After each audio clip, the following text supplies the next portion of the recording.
Pawan Kalyan బుచ్చిబాబుకి serious warning ఇచ్చాడు. Phone call చేసి మరి సీరియస్ వార్నింగ్ ఇచ్చాడు. నా అన్న కొడుకు సినిమా పెద్ద జాగ్రత్తగా తీయాలి అని సీరియస్ వార్నింగ్ ఇచ్చాడు బుచ్చిబాబుకి. బుచ్చిబాబు కూడా సరే అన్నాడు.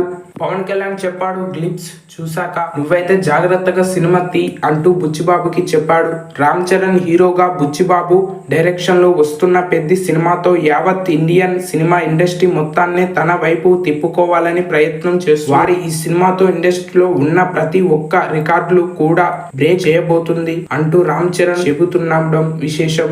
ఇక బుచ్చిబాబు డైరెక్షన్ లో వస్తున్న ఈ సినిమా మీద ఒక్కసారి క్లిప్స్ రిలీజ్ చేసిన తర్వాత ప్రతి ఒక్కరిలో మంచి కన్ఫ్యూషన్స్ అయితే పెరిగింది. ఇక మొత్తానికైతే ఈ సినిమాతో రామ్ చరణ్ ఏదో ఒక పెను ప్రపంచంని క్రియేట్ చేయబోతున్నాడనే నమ్మకం ప్రతి ఒక్కరిలో కనిపిస్తుంది. తర్వాత ఈ సినిమాని చూడడానికి యావత్ ఇండియన్ సినిమా ప్రేక్షకులంతా ఆసక్తిగా ఎదురు చూస్తున్నారని చెప్పడంతో ఎంత మాత్రం అతిశయం. అయితే ఈ సినిమా క్రికెట్ సాగుతున్న క్రమంలో ఈ సినిమాకు సంబంధించిన ప్రతి సీను కూడా చాలా భారితంగా ఉంటుందని ఈ సినిమాని పోషించబోతున్నాడట. రామ్ చరణ్ క్రికెట్ ఆడితే ఒక అర్థం విశేషాన్ని సాధిస్తుంది, ఆడకపోతే మరొక అర్థం ప్రేక్షకులు ఆనందపడాలి అని సాధిస్తుంది. నేపథ్యంలో రామ్ చరణ్ ను విశేషాన్ని బుచ్చిబాబుకి సీరియస్ వార్నింగ్ ఇచ్చాడు పవన్ కళ్యాణ్.